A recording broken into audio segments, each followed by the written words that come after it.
অন্তর্বর্তী সরকারের ১ বছর পূর্ণ হলো আজ। গণঅভ্যুত্থানে আওয়ামী লীগ সরকারের পতনের পর ২০২৪-এর ৮ই আগস্ট সরকার গঠিত হয়। সেই সরকারের কাছে দেশবাসীর দাবি ছিল গুম খুনের বিচার, রাষ্ট্রের আমূল সংস্কার এবং নির্বাচন। গতকাল সচিবালয়ে উপদেষ্টা পরিষদের বৈঠকে প্রধান উপদেষ্টা বলেছেন তার সরকারের প্রথম অধ্যায় শেষ, দ্বিতীয় অধ্যায়ের প্রধান এবং প্রথম কাজ সংসদ নির্বাচন।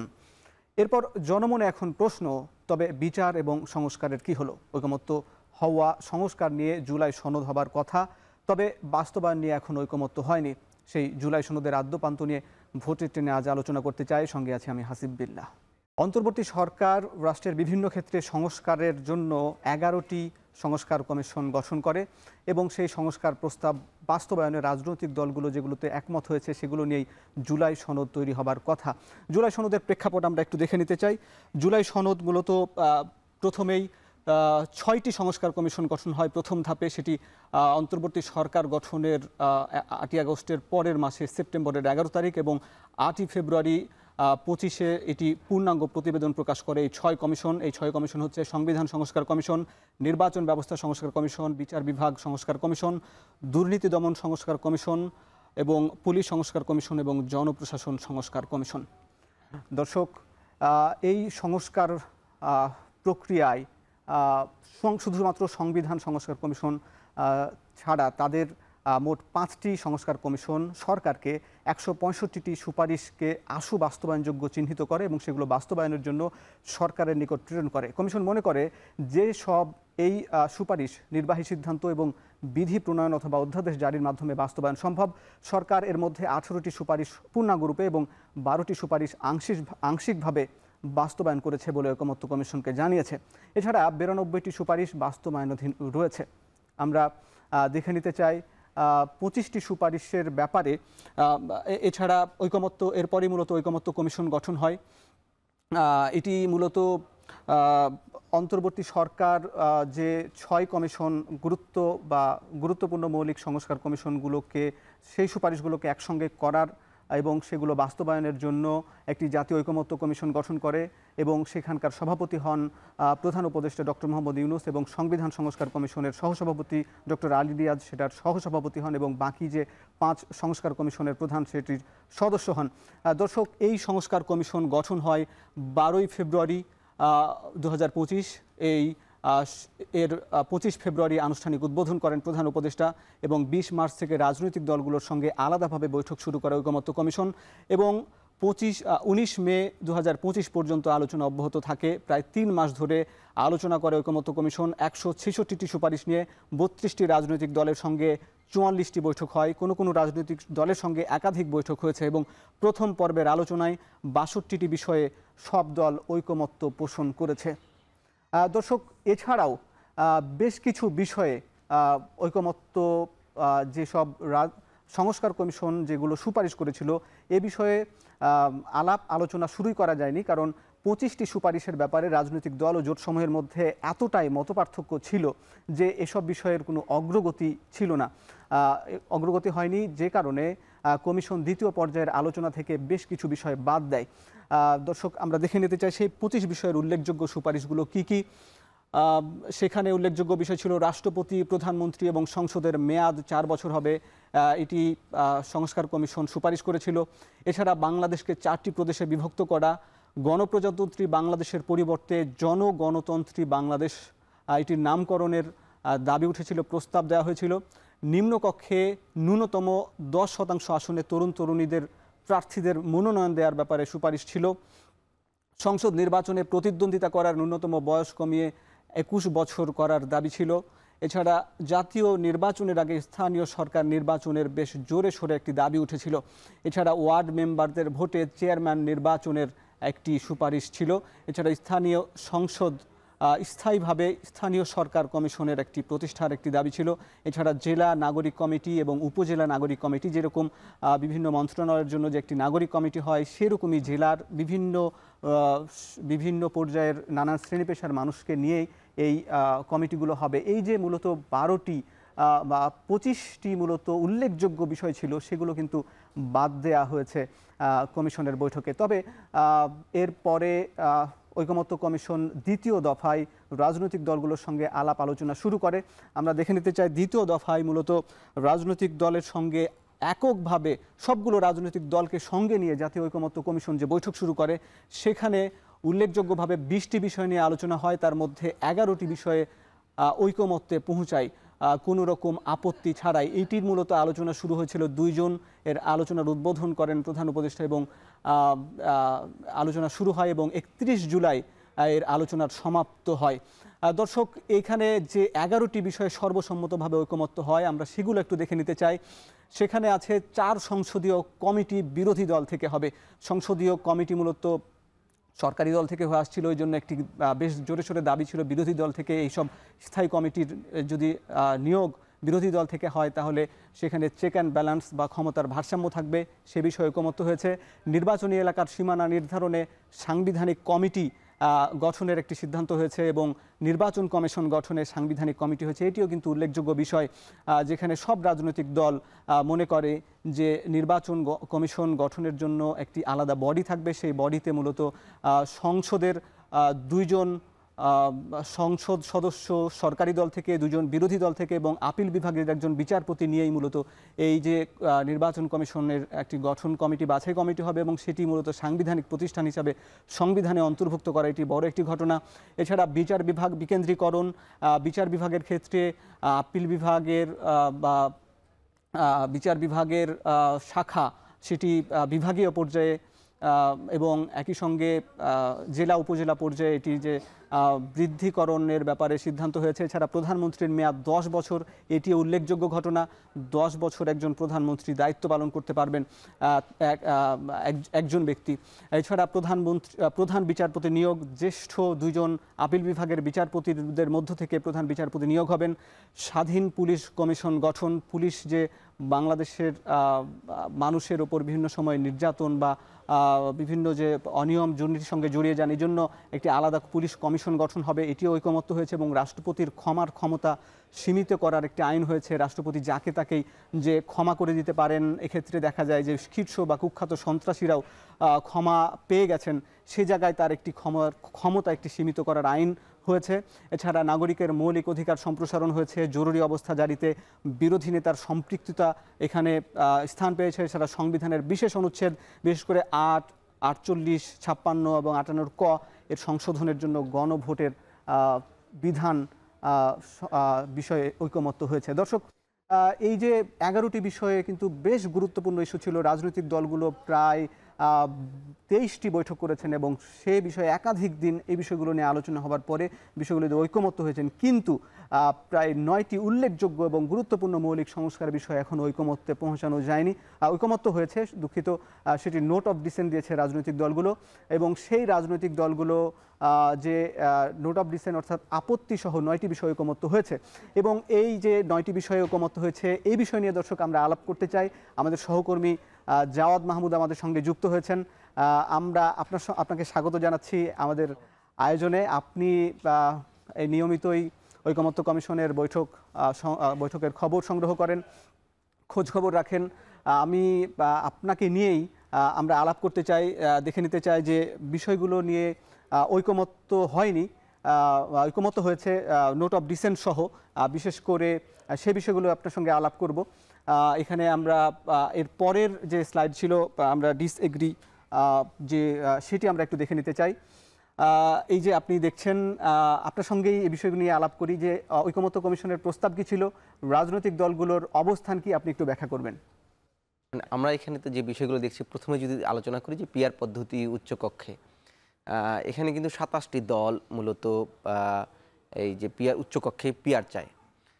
27টি দল ঐক্যমত্য হয়েছে। এখানে 3টি দল জমিয়তে উলামা, বাসদ, সিপিবি, তারা ছাড়াই 3টা দল ছাড়া যারা এই 30টি দল এখানে অংশ নিয়েছিল, বাকি 27টা দল কিন্তু তারা উচ্চকক্ষে পিআর চায়। কিন্তু এখানে উচ্চকক্ষের পিআর নিয়ে যে সমস্যাটি হয়েছে, ঐক্যমত হয়নি। পিআর কিন্তু চাচ্ছে, তাহলে অনৈক্যটা কোথায়? অনৈক্য হচ্ছে কোন পদ্ধতিতে উচ্চকক্ষের সদস্য কোন পদ্ধতিতে নির্বাচিত হবে, সেটা নিয়ে মূলত অনৈক্য রয়ে গেছে। কিন্তু উচ্চকক্ষে যে পিআর চায় সেটি নিয়ে 27টা দল একমত। সেখানে মূল সমস্যা হচ্ছে বিএনপি মূলত যে এই প্রচলিত পদ্ধতিতে এখন যেভাবে নিম্নকক্ষ অর্থাৎ যদি 2টো হাউস হয় ওই নিম্নকক্ষ, সেই নিম্নকক্ষে যেভাবে নির্বাচন হয় সেভাবেই তারা আসলে উচ্চকক্ষের সেই সংখ্যানুপাতের, অর্থাৎ নারী এখন যেভাবে যে 50টি আসন আমাদের রয়েছে সংরক্ষিত, সেই নারীর আসন যেভাবে নির্বাচিত করা হয়, উচ্চকক্ষে তারা আসলে সেই ধরনের সেই পদ্ধতিটি উচ্চকক্ষে অর্থাৎ চাচ্ছেন সংসদীয় আসনের ভিত্তিতে। সংসদীয় আসনের ভিত্তিতে। সেই জায়গাটিতে মূলত অনেক কোটি রয়ে গিয়েছে। এটা তো একটা বিষয় গেল পিআর পদ্ধতির উচ্চকক্ষে। এরপরে যেটি রয়েছে সাংবিধানিক 4টি প্রতিষ্ঠানের নিয়োগের বিধান, যেখানে আমরা দেখতে পাচ্ছি যে কর্ম কমিশন, দুদক, মহা হিসাব নিরীক্ষক ও নিয়ন্ত্রক, ন্যায়পাল, এই নিয়োগগুলো নিয়ে বিএনপির যেই দ্বিমত, এখানে মূলত যদি বড় স্টেক, পলিটিক্যাল স্টেক যদি কথা বলি বিএনপির কথা, বিএনপি এখানে তার দ্বিমত রয়েছে। জামাত, এনসিপি, ইসলামী আন্দোলন বা অন্য অধিকাংশ দলগুলি এখানে তাদের ঐক্যমত রয়েছে। বিএনপি আসলে এইখানে কিন্তু এই যে কর্ম কমিশনের যে নিয়োগ প্রক্রিয়াটা, দুদকে, মহা হিসাব নিরীক্ষক, নিয়ন্ত্রক, ন্যায়পাল, এই নিয়োগ প্রক্রিয়া তারা এইখানে যে বলা হচ্ছে যে এই একটি সার্চ কমিটির কথা বলা হচ্ছে, যে একটি অনেকটা নির্বাচন কমিশনের যে নির্বাচন কমিশন, কিন্তু সেটা নিয়ে কিন্তু তাদের ঐক্যমত আছে। জি, 5টা এর এই সংবিধিবদ্ধ অনেকটা সেইরকম প্রতিষ্ঠানগুলোর নিয়োগ সেই নিয়োগ কমিটিগুলো কিন্তু এইগুলোতে তারা আসলে বলছে যে তারা যদি সরকার গঠন করে পরবর্তীতে, তারা হচ্ছে এটা তারা মানবে না। তারা কিন্তু এটা মানেন, নোট অফ ডিসেন্ট দিয়েছেন, আপত্তি জানিয়েছেন, কিন্তু তারা সাথে সাথে এটিও বলেছেন তারা যদি সরকার গঠন করতে পারে তাহলে তারা হচ্ছে এইটি বাস্তবায়ন করবে না, কিন্তু তারা আইনকে স্ট্রেনথেন করবে, মানে এই সংক্রান্ত যে আইনগুলো আছে আইনগুলোকে শক্তিশালী করবেন বা বিধান তারা পরিবর্তন করবেন, সেটি তারা বলছেন। কিন্তু এর পাশাপাশি তারা কিন্তু নির্বাচন কমিশনের যে এটা ছিল নিয়োগ পদ্ধতি, সেটা কিন্তু আবার বিএনপি মেনে নিয়েছে এই জায়গাটাতে এসে। পরে তত্ত্বাবধায়ক সরকারের প্রধান উপদেষ্টা নিয়োগে র্যাঙ্ক চয়েজের ভোট যেই বিষয়টি এসেছে, এখানে জানি যে তত্ত্বাবধায়ক সরকার, নির্বাচনকালীন তত্ত্বাবধায়ক সরকার, কিন্তু এখানে আলোচনাটা, এখানে 5 সদস্যের একটা কমিটি থাকবে। সেখানে 5 সদস্যের মধ্যে প্রধানমন্ত্রী তিনি থাকবেন, বিরোধী দলীয় নেতা থাকবেন, ডেপুটি স্পিকার থাকবেন এবং সংসদে তৃতীয় বৃহত্তম দলের একজন প্রতিনিধি থাকবেন। এই 5 সদস্যের প্রতিনিধির মধ্য দিয়ে মূলত কিন্তু প্রধান উপদেষ্টার যে নিয়োগ হবে নির্বাচনকালীন, তার নিয়োগটা হবে। কিন্তু এখানে যে সমস্যাটা দেখা দিয়েছে, তাদের পদ্ধতি তাহলে কিভাবে প্রধান উপদেষ্টা নিয়োগ হবেন, সেখানে বলা হয়েছে যে বিরোধী দল অর্থাৎ 5 জন সদস্যের নাম প্রস্তাবনা করবেন। নাম প্রস্তাবনার বিষয়টি এখানে এসেছে। সরকারি দলও 5 জন সদস্যের নাম প্রস্তাব করবেন এবং বিরোধী দল থেকে অর্থাৎ তৃতীয় বৃহত্তম যে দলটি আছে, তারা 2 জনের নাম প্রস্তাব করবেন। এই নাম প্রস্তাব করার পর এটি নাম, এই যে 5 সদস্য বিশিষ্ট কমিটিটি রয়েছে, যারা এই প্রধান উপদেষ্টাকে মনোনয়ন করবেন, সেই 12 জন থেকে তারা তাদের যে একটি সর্বসম্মতিক্রমে একটা সিদ্ধান্ত তারা নেবেন যে এই 12 জনের মধ্য থেকে তারা কাকে নির্বাচিত করতে চান বা করতে পারেন। যদি সিদ্ধান্ত না হয়, না, আমি এখানে একটু বলে রাখি যে প্রথমে তো মূলত সরকারি দল এবং বিরোধী দল থেকে 10 জন নেওয়া হবে। এই 10 জন মূলত 5 জন সদস্যের কাছে যাবে এবং তারা যদি তখন সর্বসম্মতিক্রমে কোনো একজনকে নির্বাচিত করতে না পারে, তখন দ্বিতীয় দফায় বিরোধী তৃতীয় বৃহত্তম যে দল রয়েছে তার কাছে আবার 2টা নাম প্রস্তাব করা হবে। এই 12 জনের মধ্যে থেকে তারা যদি নির্বাচন করতে না পারেন সর্বসম্মতিক্রমে, বিএনপি এই স্টেপ পর্যন্ত অর্থাৎ এই 3rd স্টেপ পর্যন্ত বিএনপি রাজি আছে। বিএনপি বলছে যে এই সরকারি দল বা বিরোধী দল এবং পরবর্তীতে তৃতীয় বৃহত্তম দল, তারা যে 2 জন নাম প্রস্তাব করে, এই 12 জন যে নাম প্রস্তাব করবে, সেখান থেকে এই যে 5 জন সদস্য মনোনয়ন, এই বোর্ড যদি আমি এইভাবে বলি, এই 5 জন সদস্যের মধ্য দিয়ে, এই 12 জন সদস্যের মধ্য দিয়ে তারা একজনকে নির্বাচিত করবে সর্বসম্মতিক্রমে। এই পর্যন্ত বিএনপি রাজি আছে। কিন্তু এরপর যদি তখনও যদি তারা কাউকে নির্বাচিত করতে না পারেন, তাহলে কি হবে? তখনই সমস্যাটা হচ্ছে বিএনপি বলছে এটি পরবর্তীতে নির্বাচিত সংসদ, সেখানে তারা আলাপ আলোচনা করবে এবং সেখানে যে সিদ্ধান্ত হয় সেটা বাস্তবায়ন করবে। কিন্তু সেখানে আমি এখানে একটু ছোট করে ব্যাখ্যা করি যে সেখানে হচ্ছে র্যাঙ্ক চয়েস পদ্ধতি। তাহলে কি হবে? তখন যদি সর্বসম্মতিক্রমে না হয়, তখন উচ্চ আদালতের একজন এবং অ্যাপিলেট ডিভিশনের একজন বিচারক, তখন আবার এই যে নির্বাচন যে কমিটিটা রয়েছে সেখানে, তার মানে তখন এই নির্বাচন যে কমিশন, সেখানে 7 জন সদস্য হবে। সেই 7 জন সদস্য মূলত মিলে একজনকে এখান থেকে নির্বাচন তারা চেষ্টা করবেন। তখনও যদি না হয়, তখন মূলত এই যে 3 জন আসবে, প্রধান সরকারি দল থেকে একজন, বিরোধী দল থেকে একজন এবং এই যে তৃতীয় বৃহত্তম যে দল, সেই দল থেকে তারা একজন দুই পক্ষ থেকে একজন তারা নাম প্রস্তাব করবে এবং তারা নিজের একটা নাম প্রস্তাব করবে। এর ভিত্তিতে মূলত তখন হচ্ছে এটি একটি প্রক্রিয়া এনে সেটি নির্বাচন, একজন উপদেষ্টা নির্বাচন করবেন। এবং আরেকটি বিষয় হচ্ছে প্রধানমন্ত্রী একাধিক পদে নয়, সেখানে মূলত কমিশনের প্রস্তাবনা ছিল যে একই ব্যক্তি তিনি দলীয় প্রধান থাকতে পারবেন না, এবং তিনি সংসদীয় দলের প্রধান থাকতে পারবেন না এবং প্রধানমন্ত্রী হতে পারবেন না। সেটি এখানেও বিএনপি মূলত এটি অনাপত্তি জানিয়েছে। জামাতের এখানে অনাপত্তি একটা বিষয় আছে, তারা বলছেন যে মানে সংসদীয় নেতা যিনি তিনি প্রধানমন্ত্রী থাকতে পারবেন, কিন্তু দলীয় প্রধান না থাকলে হবে, এটি একটা বিষয় রয়েছে। সংবিধানের ৭০ অনুচ্ছেদের যেখানে যে বিষয়টি রয়েছে সেটি মূলত যে আস্থা ভোটের যে ব্যাপারটি রয়েছে সেই বিষয়টি নিয়ে এখানে অনেক রয়ে গেছে। সেটা কিন্তু তিনটি দলে জামাত, বিএনপি, এনসিপি তারা এটি কেউই এখনও রাজি না। এবং আরেকটি যেটি বিষয় হচ্ছে যে সাংবিধানিক প্রতিষ্ঠানে রাষ্ট্রপতির নিয়োগ, সেখানে মূলত জামায়াত এবং বিএনপির এখানে একটা ঐক্যমত আছে, কিন্তু এনসিপি আসলে এইখানে তার একটা দ্বিমত আছে। এবং নারীদের 7% যে সরাসরি মনোনয়ন বিষয়টি, এটিও বিএনপি এখানে দ্বিমত পোষণ করছে, কিন্তু এখানে বিএনপি একমত, কিন্তু বিএনপি একমত। এখানে জামাত এবং এনসিপি আসলে এনসিপি মূলত এখানে তার সংখ্যাটা আরো বাড়িয়েছে, তারা 15 থেকে 17% এই মধ্যে আর কি তারা এটি বলেছে। আর গোপন ভোটে রাষ্ট্রপতি নির্বাচন, এটি নিয়ে তো সবার ঐক্যমত্য তৈরি হয়েছে এবং রাষ্ট্রের মূলনীতি নিয়ে কিন্তু যেটি আপনি আগে বলেছেন তিন দলের আর কি, জামাত, বিএনপি, এনসিপি ঐক্যমত আছে, কিন্তু বাম কয়েকটি দলের, বাম সিপিবি, বাংলাদেশ বাসদ তারা আসলে এখানে যে ৭০ অনুচ্ছেদ যেটি রাষ্ট্রের ৭২ সংবিধানের যে মূলনীতি সেটি তারা পরিবর্তনের বিপক্ষে আর কি। জি, আপনাকে অনেক ধন্যবাদ জাওয়াদ, আপনি আমাদের সঙ্গে যুক্ত ছিলেন। এবং আমরা দেখেছি যে এখন পর্যন্ত মৌলিক সংস্কার বলতে যে উচ্চকক্ষের বিষয়টি এবং সাংবিধানিক বেশ কিছু নিয়োগ, এই বিষয়গুলোতে এখনও ঐকমত্য, যেসব আপত্তি সহ ঐকমত্য হয়েছে, এইটি নিয়ে রাজনৈতিক মহলে আলাপ আলোচনা চলছে। আমরা এ নিয়ে গেস্টের সঙ্গে আরও অতিথিদের সঙ্গে আমরা আলাপ করব। জাওয়াদ আমাদের সঙ্গে যুক্ত ছিলেন। দর্শক, এখন আমরা একটু দেখে নিতে চাই যে আজ সকালে জাতীয় সংসদ ভবনের এলডি হলে সংসদ প্রণয়নের অগ্রগতি নিয়ে সংবাদ সম্মেলন করেছেন ঐকমত্য কমিশনের সহসভাপতি ডক্টর আলী রিয়াজ। তিনি জুলাই সনদ বাস্তবায়নের পদ্ধতি কি হবে সেটি বলেছেন, আমরা একটু দেখে নিতে চাই। ঐকমত্যের ভিত্তিতে রচিত এবং প্রত্যাশিত স্বাক্ষরিত সনদের বাধ্যবাধকতা নিশ্চিত করা এবং বাস্তবায়নের পদ্ধতি কি হবে তা রাজনৈতিক দলগুলোর সঙ্গে আলাপ আলোচনার মাধ্যমে নির্ধারণ করা দরকার। সেই লক্ষ্যে কমিশন এই বিষয়ে বিশেষজ্ঞদের সঙ্গে আগামী সপ্তাহে আলোচনা করবে। ওই আলোচনার আলোকেই রাজনৈতিক দলগুলোর সঙ্গে পরবর্তী পর্যায়ের আলোচনায় বসবে কমিশন। আমরা আশা করি যে এই প্রক্রিয়ায় স্বল্প সময়ের মধ্যেই একটি উপযুক্ত সিদ্ধান্তে পৌঁছানো সম্ভব হবে। দর্শক, ভোটের ট্রেনে জুলাই সনদ নিয়ে আলোচনা করতে আজ অতিথি জাতীয় নাগরিক পার্টির যুগ্ম আহ্বায়ক জাবেদ রাসিন। স্বাগত আপনাকে। এবং দর্শক, আজকে এ বিষয়ে আলোচনার জন্য যুক্ত আছেন বিএনপি নেতা, সুপ্রিম কোর্টের সিনিয়র আইনজীবী ব্যারিস্টার রুহুল কুদ্দুস কাজল। আপনাকেও স্বাগত জানাচ্ছি আজকের ভোটের ট্রেনে।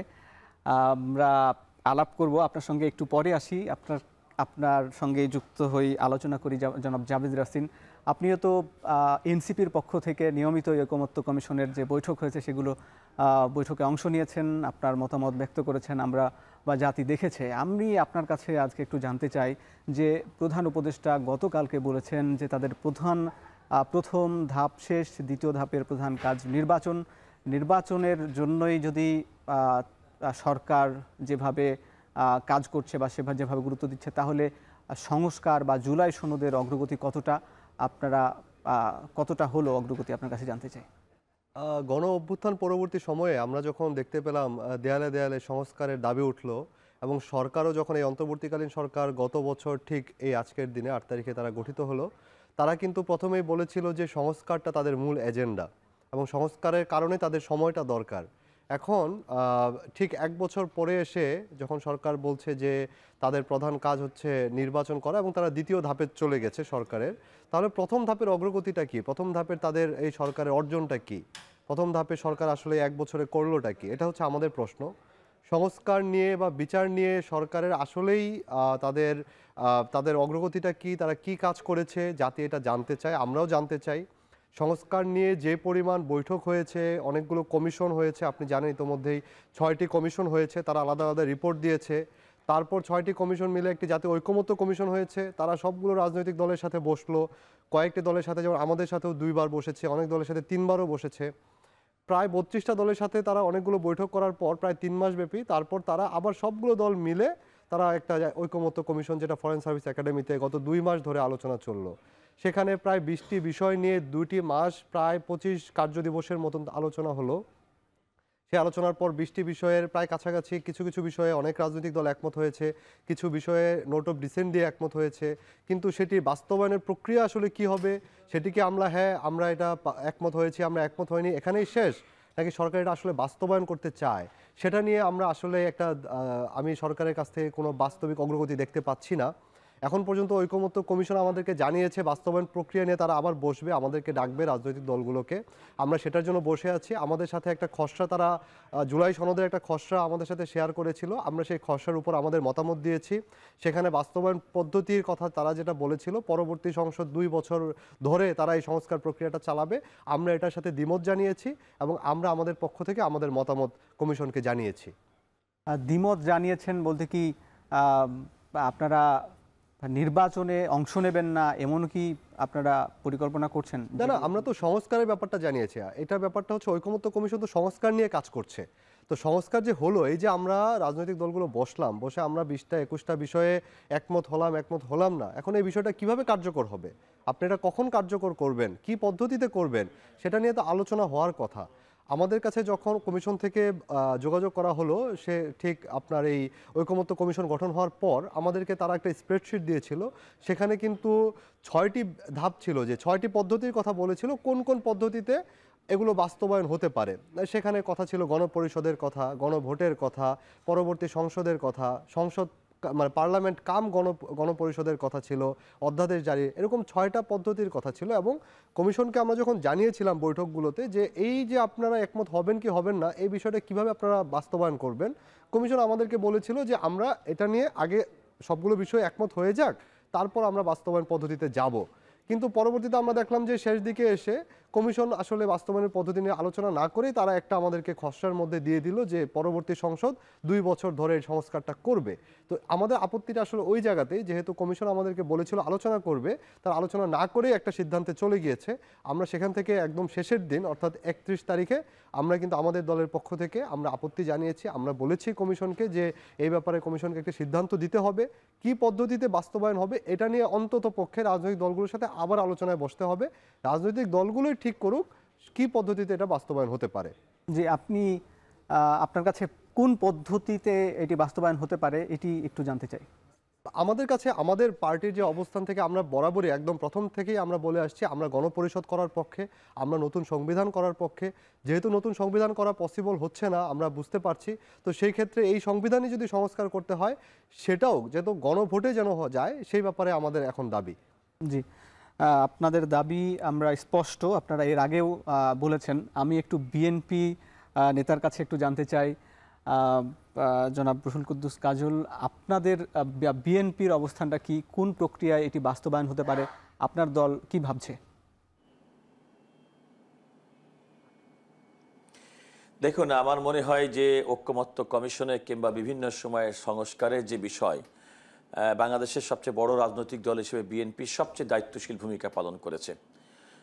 সরকারের পক্ষ থেকে বিভিন্ন কমিশন গঠনের পাশাপাশি বিএনপি কিন্তু তার অভ্যন্তরীণভাবেও প্রত্যেকটা বিষয়ের উপরে মতামত গ্রহণের জন্য এক্সপার্টদেরকে নিয়ে সংবিধান বলেন, বিচার বিভাগ বলেন, পুলিশ বলেন, প্রশাসন বলেন, বিভিন্ন ক্ষেত্রে কিন্তু নিজস্ব সংস্কার কমিটি গঠন করেছিল। এবং সেই সংস্কার কমিটিগুলোতে বিগত 2 বছরের আগে বিএনপি ঘোষিত যে 31 দফা এবং বিএনপির আগামী দিনে রাষ্ট্র পরিচালনার যে চিন্তা, তার একটা সম্মিলন ঘটিয়ে কিন্তু সরকার গঠিত যে কমিশন, সেই কমিশনের বৈঠকে অংশগ্রহণ করেছে, ঐকমত্য কমিশনের গঠন করেছে, বিএনপির সঙ্গে মতামত গ্রহণ করেছে।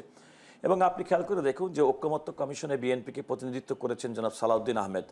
আজকে পত্রিকায় প্রকাশিত একটি সংবাদ, তার বরাতে ছাপা হয়েছে, তিনি বলেছেন যে সমস্ত বিষয়গুলোর সঙ্গে সংসদ বাস্তবায়ন করার ক্ষেত্রে সংবিধান সংশোধনের প্রয়োজন হবে না, সেগুলো তো আমরা এখনই পর্যন্ত যদি করা হয়, ঐকমত্য হয়েছে, সেগুলোর ক্ষেত্রে বিএনপির কোনো অবস্থান নেই। বিএনপির যে মূল যে অবস্থান, সে অবস্থানটা ইতিমধ্যেই আমার মনে হয় প্রধান উপদেষ্টা গত 5ই আগস্ট যখন জুলাই ঘোষণাপত্র পাঠ করেছেন, তার মধ্যে কিন্তু সুস্পষ্টভাবে উল্লেখ করেছেন। আপনি খেয়াল করে দেখবেন প্রধান উপদেষ্টা জুলাই ঘোষণাপত্রে সুস্পষ্টভাবে 23 নম্বর অনুচ্ছেদে বলেছেন যে এই ঘোষণাপত্র সংবিধানে সন্নিবেশ করা হবে এবং সংবিধানের 4র্থ তফসিলে এটিকে সংযুক্ত করা হবে। সেক্ষেত্রে আমি আইনজীবী হিসেবে, আইনের একজন চর্চাকারী হিসেবে বলতে পারি যে সেক্ষেত্রে সংবিধান সংশোধন ছাড়া আসলে এই জুলাই সনদ এবং জুলাই ঘোষণাপত্রের কিন্তু সাংবিধানিক স্বীকৃতি দেওয়া সম্ভব নয়। এনসিপির যে বন্ধু বলছেন যে আমরা আমাদের কথা বলেছি, আমাদের প্রতিবাদ করেছেন, এখানে দুইটা বিষয় আছে। দেখুন, বর্তমানে কিন্তু যে অন্তর্বর্তীকালীন সরকার সেটি পরিচালিত হচ্ছে কিন্তু সংবিধানের ধারাবাহিকতায়। সংবিধানের ধারাবাহিকতা বলতে কেউ যদি প্রশ্ন করেন এটিকে সম্পূর্ণভাবে সাংবিধানিক প্রক্রিয়ার মধ্যে আছে, আমি একজন আইনজীবী উত্তর দিতে হবে না। তবে হ্যাঁ, সংবিধানের স্পিরিটের সঙ্গে এই সরকার গঠিত হয়েছে এবং সেভাবে সরকার পরিচালিত হচ্ছে। কারণ আমাদের সংবিধানের, বিদ্যমান সংবিধানের মধ্যে কোনো প্রধানমন্ত্রী পালিয়ে গেলে, সমস্ত এমপিরা পালিয়ে গেলে, কাউকে খুঁজে না পাওয়া গেলে কিভাবে রাষ্ট্র পরিচালিত হবে তার কোনো বিধান কিন্তু ছিল না। এবং সেক্ষেত্রে রাষ্ট্রপতি সংবিধানের 106 অনুচ্ছেদ অনুযায়ী সুপ্রিম কোর্টের আপিল বিভাগের কাছে মতামত গ্রহণ করেছেন যে এরকম একটি পরিস্থিতি, যে পরিস্থিতিতে প্রধানমন্ত্রী পালিয়ে গেছেন, যে পরিস্থিতিতে সংসদ নেই, এই পরিস্থিতিতে দেশ পরিচালনা করার ক্ষেত্রে তিনি একটা অন্তর্বর্তীকালীন সরকার গঠন করতে পারবেন কিনা। সুপ্রিম কোর্টের আপিল বিভাগ সূচক মতামত দিয়েছেন যে হ্যাঁ, এমন একটা পরিস্থিতিতে একটি অন্তর্বর্তীকালীন সরকার গঠন করা যেতে পারে এবং সে কারণেই কিন্তু, সেই মতামতের ভিত্তিতেই কিন্তু ডক্টর মোহাম্মদ ইউনূসের নেতৃত্বাধীন বর্তমান অন্তর্বর্তীকালীন সরকার গঠিত হয়েছে। আরেকটি বিষয় খেয়াল করে দেখবেন যে এই অন্তর্বর্তীকালীন সরকারের সময় কিন্তু অনেকগুলো আইন পাশ করা হয়েছে, অনেকগুলো আইনের সংশোধনী হয়েছে। সেটা কিন্তু বর্তমান বিদ্যমান সাংবিধানিক ধারার মধ্যে। রাষ্ট্রপতি যে অর্ডিন্যান্স জারি করেন সেটা কিন্তু সংবিধান সম্মতভাবে, এবং আমাদের সংবিধানে বলা আছে যদি কোনো কারণে সংসদ না থাকে, সংসদ ভেঙে যায়, তাহলে রাষ্ট্রপতি অর্ডিন্যান্স জারি করার মাধ্যমে আইন প্রণয়ন করতে পারবেন। তো সুতরাং এই সরকারের যে সমস্ত সংস্কার, এমনকি আজকে সাবেক প্রধানমন্ত্রী শেখ হাসিনা সহ তাদের যাদের বিচার হচ্ছে আইসিটি ট্রাইব্যুনালে, সেই আইনটিও কিন্তু এই সরকার কিন্তু সংশোধন করেছে অর্ডিন্যান্সের মাধ্যমে, অধ্যাদেশের মাধ্যমে। বিচার মন্ত্রণালয়, আইন বিচার সংসদ বিষয়ক মন্ত্রণালয়ের যে সমস্ত সংস্কারগুলো হয়েছে, অনেকগুলো নতুন আইন হয়েছে বিচারক নিয়োগের ক্ষেত্রে। এবং আপনি জানেন মাগুরার আসিয়া ধর্ষণ এবং হত্যাকাণ্ডের পরে যে নারী এবং শিশু নির্যাতন আইন যে সংশোধন সেটি হয়েছে, তারপরে আপনার সিআরপিসি সংশোধন হয়েছে, সিপিসি সংশোধন হয়েছে, অনেকগুলো নতুন নতুন আইনের সংশোধন হয়েছে। সবগুলো কিন্তু আমাদের এই সাংবিধানিক কাঠামোর মধ্যে। সুতরাং আমাদের বর্তমান যে রাষ্ট্র পরিচালিত হচ্ছে সাংবিধানিক কাঠামোর মধ্যে, এটাকে বাস্তব ক্ষেত্রে অস্বীকার করার কোনো সুযোগ নেই। যদি সংবিধানকে আমরা মেনে চলি, তাহলে জুলাই সনদে যে সমস্ত বিষয়গুলো রাজনৈতিক ঐক্যমত্য হচ্ছে, আলটিমেটলি সাংবিধানিক স্বীকৃতি দিতে গেলে অবশ্যই সংবিধান সংশোধন করে সংবিধানের মধ্যে এগুলো সন্নিবেশ করতে হবে। এবং এই সন্নিবেশ করার জন্য যত দ্রুত সম্ভব জাতীয় সংসদ নির্বাচনের মাধ্যমে যে সংসদ গঠিত হবে, এবং আমি বিশ্বাস করি সেই সংসদে বর্তমানে বিগত ফ্যাসিবাদী আমলের নির্যাতন নিপীড়নের বিরুদ্ধে যারা আন্দোলন করেছে সম্মিলিতভাবে, তারাই পরবর্তী সরকার গঠন করবে এবং তারা সম্মিলিতভাবে এই যে জুলাই সনদে যেগুলো ঐক্যমত্য হয়েছে সেগুলো কিন্তু পর্যায়ক্রমে এগুলো সংশোধনের মধ্যে আসবে। বিএনপির পক্ষ থেকে সুস্পষ্টভাবে বলা হয়েছে যে সমস্ত বিষয়গুলোর মধ্যে কারো কোনো দ্বিমত নেই, সেগুলো কিন্তু সংবিধানে প্রথম দিকেই সংবিধান সংশোধন করা সংকট। কিছু কিছু বিষয় আছে যে সমস্ত ক্ষেত্রে আপনার অনেক চিন্তাভাবনার ব্যাপার আছে, ডেফার্ড হতে পারে, হয়তো কখনো ডিসেন্ট দিয়েছেন, সে সমস্তগুলো রাজনৈতিকভাবে আলোচনার মাধ্যমে, সংসদে আলোচনার মাধ্যমে, বিভিন্ন স্টেক হোল্ডারদের সঙ্গে আলোচনা করে পর্যায়ক্রমে সেটা সংশোধন এবং সংবিধানে সংযোজন করা যেতে পারে। জি, ঠিক আছে, এই বিষয়টা নিয়ে আপনার সঙ্গে আরো আলাপ করব, আপনি যুক্ত থাকুন। দর্শক, আমাদের ভোটের ট্রেনে বিরতির সময় হচ্ছে, বিরতির পর ফিরছি, সঙ্গে থাকুন।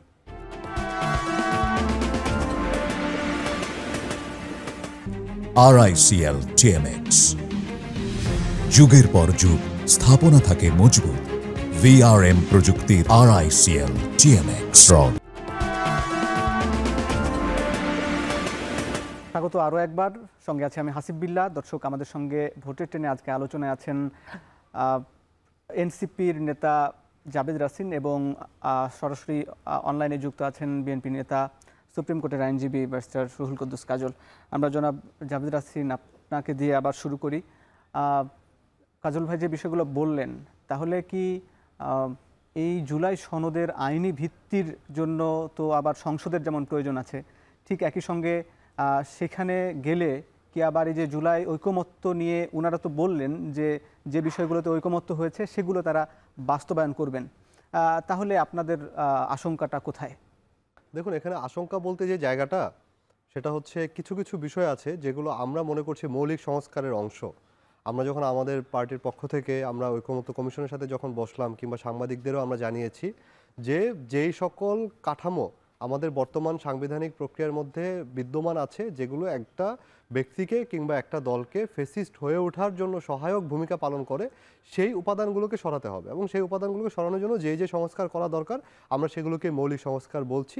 সেটার সাথে অবশ্যই জবাবদিহিতা এখানে গুরুত্বপূর্ণ, এখানে ক্ষমতার বিকেন্দ্রীকরণ গুরুত্বপূর্ণ এবং ক্ষমতার ভারসাম্য গুরুত্বপূর্ণ। এই তিনটি জিনিসকে আমরা মোটা দাগে মৌলিক সংস্কারের অংশ বলছি। এখন মৌলিক সংস্কারের একটি মূল জায়গায় আছে কিন্তু সংবিধান সংশোধনের জায়গা, এবং সংবিধান সংশোধনের ওই প্রেক্ষাপট থেকে আমরা উচ্চকক্ষ গঠনের ব্যাপারে আমরা মতামত দিয়েছি, এবং সেখানে আমরা বলেছি উচ্চকক্ষটা পিআর বা যেটা আমরা বলি ভোটের পিআরে হতে হবে। এখন সেই ব্যাপারে মোটামুটি পুরো হাউস, শুধুমাত্র বিএনপি এবং তার সমমনা কিছু দল বাদে সব দলই একমত হয়েছে, কিন্তু বিএনপি এবং সমমনা দলগুলো তারা নোট অফ ডিসেন্ট দিয়েছে এখানে। এটা আমরা কিন্তু মৌলিক সংস্কারের অন্যতম বড় একটা অংশ মনে করি। ঠিক একই সাথে যদি আমরা দেখি আপনার নারী ভোটের কথা, আমরা 100 আসনে নারী প্রার্থীর কথা বলেছিলাম যারা সংসদে যেতে পারে, 100 জন নারী সংসদে যেতে পারে। তো সেখানেও কিন্তু আমরা সেই সম্ভাবনাটাকে ক্ষীণ হয়ে যেতে দেখেছি। সেখানে 50টা এখন যে আগের সিস্টেম রয়েছে সংরক্ষিত থাকবে। আমরা প্রস্তাব দিয়েছিলাম কমপক্ষে তাহলে যেন 15% দলগুলো নারী প্রতিনিধি এমপি নির্বাচনে নমিনেশন দিতে পারে, কিন্তু সেক্ষেত্রেও বিএনপি এবং ইসলামিক দলগুলোর পক্ষ থেকে আপত্তি রয়েছে। আপত্তির কারণে সেটা কমিশন কমিয়ে 7% নিয়ে আসলো। আমি একটু আগে আপনাদের যখন এখানে সিরিয়ালটা দেখছিলাম যে কোন কোন বিষয়ে কে কে একমত না, ওখানে ওই নারীর আসনে আপনারা যখন দেখালেন এনসিপি একমত না, আমরা কিন্তু একমত না পজিটিভ অর্থে একমত না, আমরা কিন্তু এটা বাড়াতে চেয়েছি। যেটা বিএনপি বলছে 5%, আমরা বলছি 15%, কমিশন ওটা 7% বলছে। আমরা সেই কারণে এটাতে দ্বিমত, আমরা সেটা যে এটা নেগেটিভ অর্থে দ্বিমত না।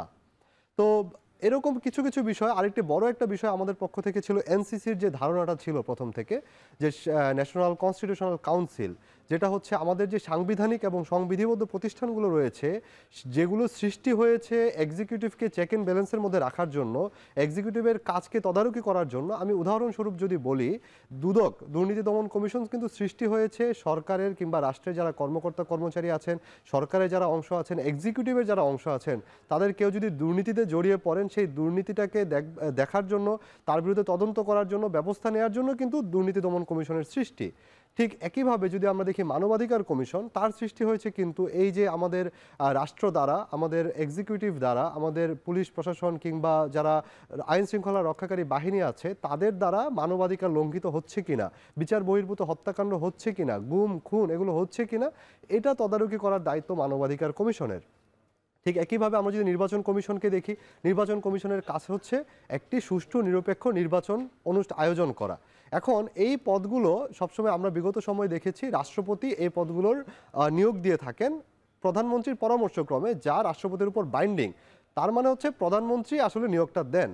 তো আমাদের আপত্তি ছিল এই জায়গাটায়, যেহেতু রাষ্ট্রের এই গুরুত্বপূর্ণ প্রতিষ্ঠানগুলো অর্থাৎ সাংবিধানিক এবং সংবিধিবদ্ধ প্রতিষ্ঠানগুলোর সৃষ্টি হয়েছে এক্সিকিউটিভকে চেক অ্যান্ড ব্যালেন্সের মধ্যে রাখার জন্য, যেটা আমি একটু আগে বললাম ক্ষমতার ভারসাম্য এবং জবাবদিহিতা রক্ষার জন্য, নিশ্চিত করার জন্য, সেটা যদি এক্সিকিউটিভে নিয়োগ দেন তখন আর ওই জবাবদিহিতার জায়গাটা থাকে না। তখন ওই এক্সিকিউটিভের আজ্ঞাবহে পরিণত হন, তাদের দল দাসে পরিণত হন। আমরা তার নজির কিন্তু বিগত 53 বছরে দেখেছি। সেখান থেকে আমাদের দাবি ছিল যে এই প্রতিষ্ঠানগুলোর নিয়োগ প্রক্রিয়া একটা নিরপেক্ষ বডির কাছে থাকুক, যেটা লেজিসলেটিভ, এক্সিকিউটিভ এবং জুডিশিয়ারি 3 বিভাগ থেকে লোক থাকবে, তারা মিলে একটা নিরপেক্ষ বডি করে তারা নিয়োগগুলো দিবেন। কিন্তু সেই ক্ষেত্রে বিএনপির পক্ষ থেকে প্রথমে এনসিসির ব্যাপারে আপত্তি ছিল। তাদের আপত্তির কারণে আমাদের দলের পক্ষ থেকে যখন প্রস্তাব দেওয়া হলো, ঠিক আছে এনসিসি নামের পরিবর্তে আমরা একটা নিয়োগ সাংবিধানিক এবং সংবিধিবদ্ধ প্রতিষ্ঠানের নিয়োগ কমিটি এই নাম দেওয়া যায় কিনা, কমিশন পরবর্তীতে এই নামও নিয়ে আসলো। বিএনপি সেখানেও তারা আপত্তি জানালো। আপত্তি জানানোর পর কমিশন পুরো এই কমিটি এবং এনসিসির ধারণাটা ভেঙে দিয়ে তারা তখন কতগুলো আলাদা আলাদা কমিশনগুলো নিয়ে আসতেন আলাদাভাবে। নির্বাচন কমিশন, মানবাধিকার কমিশন, দুদক, ন্যায়পাল। এখানে আমরা দেখেছি যে গুরুত্বপূর্ণ যে ইস্যু নির্বাচন কমিশনের ব্যাপারে বিএনপি কিন্তু একমত হয়েছে। তারা আবার বলছে যে এখানে বাকিগুলোর সাথে নির্বাহী বিভাগের ক্ষমতা কমিয়ে দিলে তারা আবার সরকার পরিচালনা করবে কিভাবে।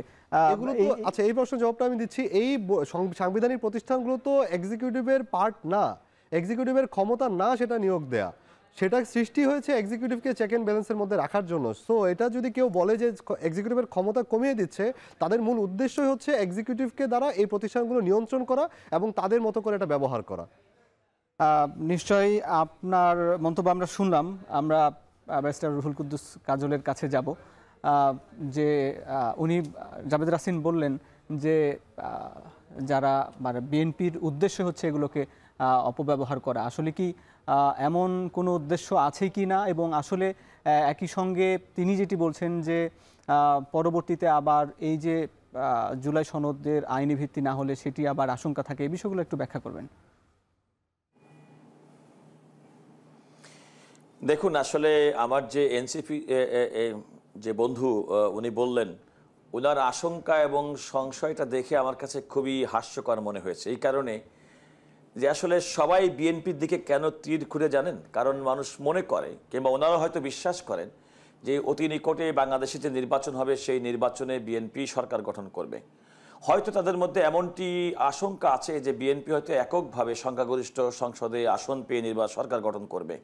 সুতরাং সমস্ত চাপ, যা কিছু প্রতিক্রিয়া, ক্রিয়া প্রতিক্রিয়া সবই বিএনপি কেন্দ্রিক। এটা খারাপ কিছু আমি বলি না, কিন্তু উনি বিএনপি সম্পর্কে যে সংশয়টা প্রকাশ করলেন সেই সম্পর্কে ওনাকে এতটুকু মর্মে আশ্বস্ত করতে চাই যে ঐক্যমত্য কমিশনের পক্ষ থেকে আমি নিজেও সেখানে বিএনপির প্রতিনিধি হিসেবে অংশগ্রহণ করেছি। বিএনপির মতো এত ইনডেপথ পর্যালোচনা যে কোনো বিষয় বাস্তবায়নের ক্ষেত্রে সুবিধা এবং অসুবিধা আমার মনে হয় এত স্টাডি আমার অন্য কোনো রাজনৈতিক দলের বন্ধুরা করেছেন বলে আমার সন্দেহ। তাই যদি না করে থাকে, আপনি যদি আমাকে জিজ্ঞাসা করেন কনস্টিটিউশনাল যে কোনো প্রভিশনের ব্যাপারে আমাদের বক্তব্য কি, আমি যত সহজে বলতে পারবো ওই যে আমি বলেছি যে বিএনপির নিজ থেকে তার দলের মধ্য থেকে বিভিন্ন কমিটি গঠন করে এই সমস্ত বিষয়গুলো আগামী দিনে রাষ্ট্র পরিচালনার ক্ষেত্রে কি কি সুবিধা এবং অসুবিধা সেই বিষয়গুলো আলটিমেটলি বিবেচনা নিয়েছেন। ওনাদের যে আশঙ্কা, আপনি যদি কোনো কারণে আপনি যদি একজনকে করতে বাধ্য করতে চান তাহলে আপনার টোন হবে একরকম, আর আপনি যদি মনে করেন যে কাজটা আমার নিজে করতে হবে তাহলে কিন্তু আপনার দায়িত্বশীলতার আপনার জায়গাটা অনেক বেশি বেড়ে যায়। আমি মনে করি বিএনপি যে সমস্ত ক্ষেত্রে দ্বিমত না, বিএনপি যে ক্ষেত্রে মনে করে যে আরও পর্যালোচনা করার প্রয়োজন আছে সেইগুলোকে ওনারা দ্বিমত হিসেবে বলে। দেখুন, প্রেসিডেন্ট এবং রাষ্ট্রপতি এবং প্রধানমন্ত্রীর ক্ষমতার ভারসাম্য, এটা তো বিএনপির এজেন্ডা। প্রধানমন্ত্রীর মেয়াদ, দলীয় প্রধান, এগুলো তো সমস্ত রাজনৈতিক দলের অনেক সময় ঐক্যমত্য হয়েছে। সংসদের নারী আসনের বৃদ্ধি, নারীদেরকে এম্পাওয়ার করা, এগুলো তো বিএনপি একমত হয়েছে। এবং এই ধরেন আমি একটা কথা বলে থাকি, আমার যে বন্ধু বললাম, যদি আজকে রাষ্ট্র সংস্কারের কোনো কমিটি গঠন না হতো, যদি কোনো কারণে ঐক্যমত্য কমিশন না হতো, বিএনপি তো নিজেই 31 দফার মাধ্যমে আগামী দিনে রাষ্ট্র পরিচালনার সুযোগ পাইলে এই সংস্কারগুলো করবে, সেটা তাদের কমিটমেন্ট, মানুষের সঙ্গে কমিটমেন্ট। সুতরাং বিএনপি বাস্তব ক্ষেত্রে যেগুলো বিষয়গুলো করা সম্ভব এবং যেগুলো করা পসিবল একটা রাষ্ট্রের পক্ষ থেকে, সেইগুলো ব্যাপারে সঙ্গে সঙ্গে একমত হয়েছে। আমি মনে করি বিএনপি এই জায়গাটা অত্যন্ত দায়িত্বশীলতার পরিচয় দিয়েছে, যে কোনো সস্তা জনপ্রিয়তা পাওয়ার জন্য সস্তা কথা বলে নাই, যেটা বাস্তবায়নযোগ্য সেটুকু ব্যাপারেই বলেছে এটা বাস্তবায়নযোগ্য। যেমন আমি একটা কথা বলি, এই সংবিধানের, আমার যে বন্ধু বললেন, সংবিধানের যে কোনো পৃথিবীর লিখিত সংবিধানের সংবিধান সংশোধন করতে গেলে 2/3 সদস্য লাগবে। আমার মনে ব্যাপারে কারো কোনো দ্বিমত নেই। তাহলে 2/3 সদস্য যখন সংসদে গঠিত হবে এবং তারা যখন ঐক্যমত করবেন তখনই তো এটা করবেন। এবং বিএনপি যতটুকু উদ্দেশ্য আমি বুঝতে পেরেছি যে এই ফ্যাসিবাদ বিরোধী আন্দোলনের সমস্ত শক্তি যারা সংসদে প্রতিনিধিত্ব করবেন তাদের সবাইকে সম্মিলিতভাবে এই কাজটি করবেন। এর অনেক ডিবেটের প্রশ্ন আছে, সময় এবং পরিস্থিতিতে অনেক কিছু করতে।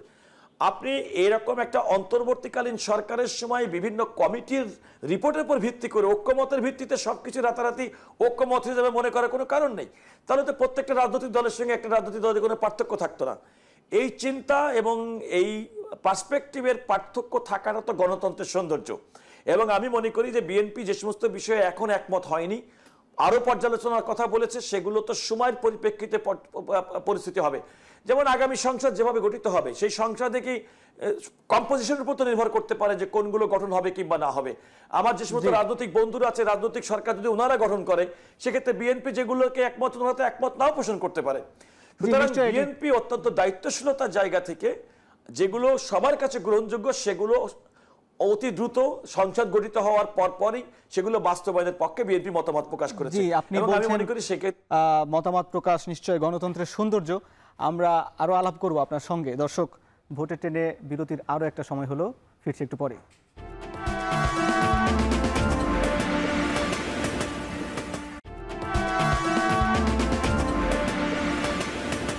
বিরতির পর স্বাগত, দেখছেন ভোটের ট্রেন। জুলাই সনদ হল সাম্প্রতিক গণ অভ্যুত্থান এবং রাষ্ট্র সংস্কারের প্রেক্ষাপটে রাজনৈতিক দলসমূহের ঐক্যমত্যের দলিল। জুলাই সনদ জনকল্যাণমুখী এবং জন আকাঙ্ক্ষার বাংলাদেশ বিনির্মাণের একটি প্রতিশ্রুতি।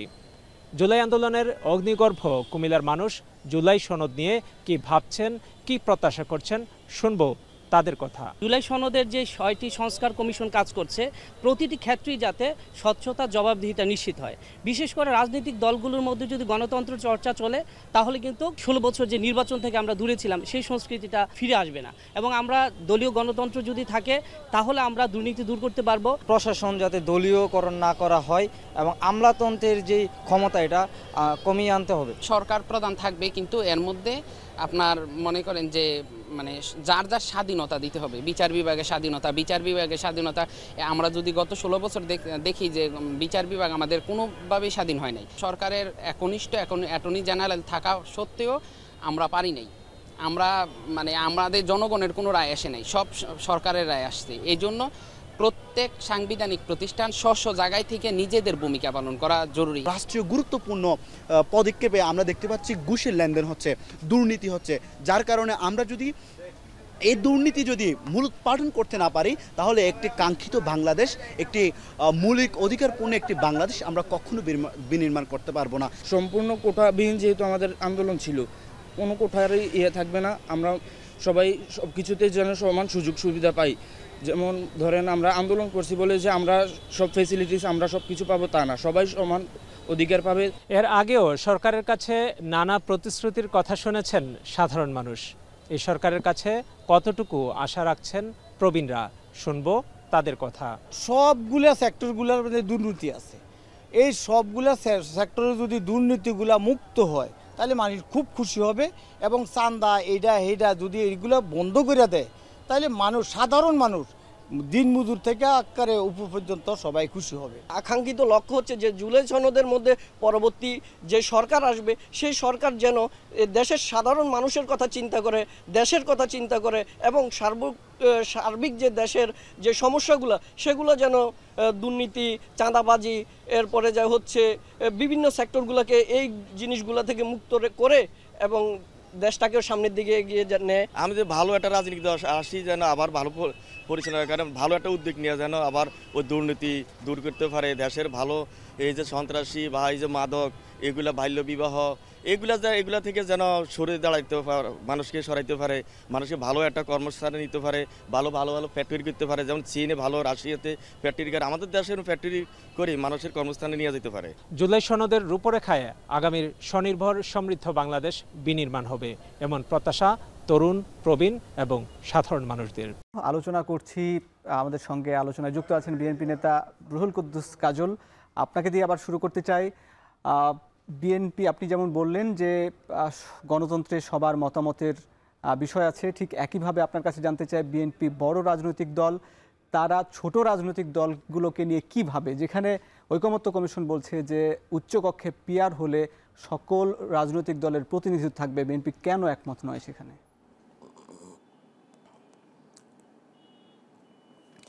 দেখুন, বিএনপি আমার মনে হয় রাজনৈতিক দল হিসেবে অন্যান্য রাজনৈতিক দলকে ছোট কিংবা বড় এমনটি বিবেচনা করে না। বিএনপি সমস্ত রাজনৈতিক দলকে, রাজনৈতিক শক্তিকে একইভাবে মূল্যায়ন করে। কারণ এতদিন পর্যন্ত এই আলোচনা হয়ে যাচ্ছে, বাস্তব অর্থে যদি ওই বিবেচনা করি তাহলে তো বিএনপি অবশ্যই রাজনৈতিক বড় দল, কিন্তু ঐকমত্য কমিশনে বলেন, সরকারের সঙ্গে আলোচনার ক্ষেত্রে বলেন, সদ্য গঠিত রাজনৈতিক দল যাদের কোনো নিবন্ধন নেই এমন রাজনৈতিক দলের সঙ্গে বিএনপি কিন্তু একই কাতারে একই সঙ্গে বসে আলোচনা করছে এবং তাদের মতামতকে গ্রহণ করছে, গুরুত্ব করে। এটা হচ্ছে গণতন্ত্রের সৌন্দর্য এবং আমি মনে করি বাংলাদেশের বড় রাজনৈতিক দল হিসেবে বিএনপি 5ই আগস্ট 2024 পরবর্তী সময়ের মানুষের যে প্রত্যাশা যে একটা অভিভাবকত্ব সুলভ আচরণ করবে বড় হিসেবে, সেটি বিএনপি প্রমাণ করতে সক্ষম হয়েছে। এখানে পিআর পদ্ধতি মূল যে বিষয়ে আমাদের এনসিপির যে বন্ধুটা বললেন, উচ্চ কক্ষ বিষয়ে পিআর পদ্ধতি, দেখুন উচ্চকক্ষের বিষয়টি কিন্তু বাংলাদেশের মানুষের কাছে একেবারে অপরিচিত। বাংলাদেশে কিন্তু কখনো এমনটি হয়নি। বাংলাদেশের সংবিধান শুধুমাত্র জাতীয় সংসদ কর্তৃক গঠিত। ইন্ডিয়া, ইউএসএ, এমনকি যুক্তরাজ্য, সে সমস্ত দেশের ফরমেশন কিন্তু যেরকম ফরমেশন আমরা চিন্তা করছি এরকম ফরমেশন, একই রকম ফরমেশন। আপনার বিষয়টি স্পষ্ট আমরা বুঝেছি যে বাংলাদেশের মতন এখনো মানুষ পরিচিত নয় বিষয়টি নিয়ে। আপনার কাছে জানতে চাই ভাই, যে বিষয়টি বললেন যে বিএনপি আসলে